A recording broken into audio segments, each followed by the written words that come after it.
गुलरेज सिंह जी, हम आपके पास आना चाह रहे हैं और साहब आपसे सीधा सवाल यही है कि हम्बनटोटा बंदरगाह पर जो जासूसी जहाज चीन का आया हुआ है उससे भारत को कितना खतरा है और कितना सतर्क रहना चाहिए?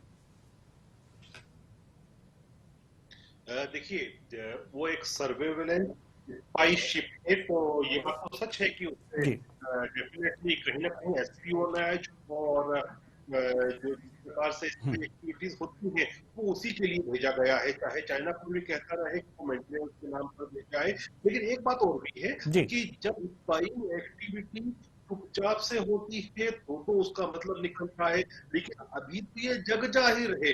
जी। ये शिप यहाँ पर आया है, जी। तो जो भी हमारे ऐसे चीजें जो ऐसे टारगेट्स हो सकते हैं जो चाइना जिसको स्पाई करना चाहे, definitely Indian navy, Indian air force और इंडियन आर्मी जो हमारे विंग्स हैं वो उसका केयर कर रहे होंगे और उन्होंने भी उसको लेकर पूरे इंतजाम पुख्ता किए होंगे। साथ ही हमको ये भी नहीं भूलना चाहिए कि एक कोल्ड वॉर पॉइंट वो शुरू हो चुकी है, होने वाली नहीं है भाई साहब, हो चुकी है।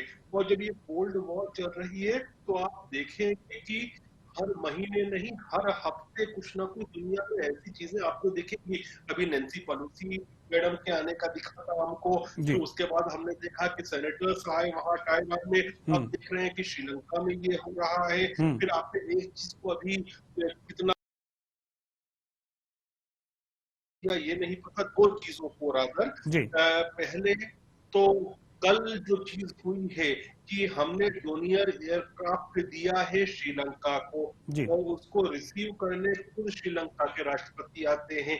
तो भारत ने ऐसा नहीं है कि आंख बंद करके डोनियर एयरक्राफ्ट श्रीलंका को दे दिया। श्रीलंका इसकी जो दरख्वास्त कर रहा था शायद 2017 या 2018 से कर रहा था, जी। लेकिन इस शिप के आने के केवल एक दिन पहले वो डोनियर एयरक्राफ्ट दिया जाता है। श्रीलंका के खुद राष्ट्रपति चल के आते हैं उसको रिसीव करने के लिए। इसका मतलब ये है कि बैक में बहुत सारी जियो पॉलिटिक्स चल रही है जो हमको दिख नहीं रही है। जी। और पहले जो संकेत श्रीलंका से आए थे कि श्रीलंका नहीं चाह रहा था कि चीन का ये जहाज आए। देखिए, डेफिनेटली एक बात है कि श्रीलंका एक सोवरेन कंट्री है, उन्होंने 99 इयर्स की लीज पर दिया है हम्बनटोटा, ये बात सच है, लेकिन जी। वो मिलिट्री काम के लिए नहीं दिया है, वो जी। व्यापार के लिए दिया है। वो मिलिट्री एक्टिविटी के लिए श्रीलंकन गवर्नमेंट की परमिशन की आवश्यकता है। तो जी। शुरुआत में लग रहा था कि श्रीलंकन गवर्नमेंट नहीं देगी, जी। ऐसा लगता है कि कुछ बहुत ज्यादा चाइना से प्रेशर आया है, क्योंकि जी। श्रीलंका कर्ज के बोझ में भी दबा हुआ है, मकरूज है अभी। जी। फिर आपने एक ये चीज देखी, इसके पहले एक चीज और आपने देखी कि नहीं देखी मुझे नहीं जी। पता, कुछ दिनों पहले ताइवान ने हिंदुस्तान समेत 50 मुल्कों का शुक्रिया अदा किया है जी। कि आप हमारे साथ खड़े रहे। अब यूं देखें तो ये चाइना की जो पूरी क्राइसिस है, भारत ऐसे तो कोई खड़ा नहीं रहा, लेकिन कुछ ना कुछ तो हुआ है। एक स्टेटमेंट हमारी तरफ से ये भी आया था कि स्टेटस को मेंटेन होना चाहिए, हम यूनिलेटरल चेंज ऑफ स्टेटस का पक्ष नहीं है। मतलब भारत ने एक तरफ से तो वक्तव्य दिया है, पीछे क्या हुआ है अभी हम नहीं जानते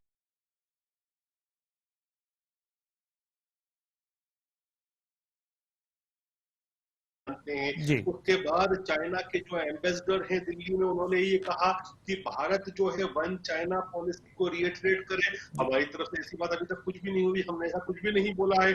तो आप ये देखिए कि बहुत सारी डिप्लोमेसी और जियो पॉलिटिक्स हो रही है। उनने यदि इंटेलिजेंस के लिए कुछ भेजा है तो डोनियर भी काउंटर इंटेलिजेंस हो सकता है। डॉक्टर गुलरेज शेख, हम आपके पास आना चाहेंगे और जानना यही चाहेंगे कि जैसा कि अभी वीवी वत्स कर्नल साहब ने यह बताया है कि कर्ज देकर चाइना की लाभ उठाने की एक पॉलिसी रही है। सभी जानते हैं, कोई भी पड़ोसी देश हो भारत का, चाहे कोई भी देश हो, जैसे 150 देशों का जिक्र किया कर्नल साहब ने, कि चाइना कर्ज देता है, लाभ उठाता है, लेकिन भारत लाभ उठाने का प्रयास नहीं करता। फिर भी वो चीन के जाल में फंस ही जाते हैं। क्यों? क्या भारत में कुछ कमी है? कहीं चूक कर जाता है?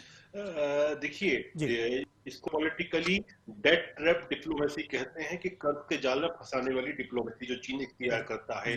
और अब वो चीजें एक्सपोर्ट होना शुरू हुई हैं और ये चीन के लिए भी आज के समय उसकी जीडीपी को लेकर उसका जो सॉफ्ट पावर खत्म हो रहा है, जी। उसको लेकर एक बड़ा चैलेंज है, क्योंकि अब चीजें जब धरातल पर आ रही हैं, अफ्रीका की बाएं लार्ज ज्यादातर कंट्रीज जो उसके कर्ज में डूबी हुई है, उनका एक बड़ा पोर्शन ऐसा बन चुका है जो डिफॉल्ट करने की लेवल पर पहुंच चुका है। जी। और स्ट्रेटेजिक लोकेशंस डेफिनेटली चीन काबू करने की कोशिश करता है, कुछ हद तक करता भी है, लेकिन उसके साथ जो ट्रिलियन ऑफ डॉलर का डेब्ट डूब सकता है, वो ऐसा लग रहा है कि दुनिया में आर्थिक मंदी जो है वो अनकरीब है। तो जो चीन की अर्थव्यवस्था को जो झटका पहुंचेगा, वो चीन के लिए भी बहुत विध्वंसक हो सकता है, ये भी आप समझ कर चलिए। दूसरी चीज एक बात और भी है कि जिस प्रकार से ब्लैंक चेक बुक की उपयोग किया था शी जिनपिंग ने, उससे कहीं ना कहीं उनको बेनिफिट तो मिला, लेकिन आज ही मैं खबर पढ़ रहा था कि चीनी हथियारों को बांग्लादेश रिजेक्ट कर रहा है।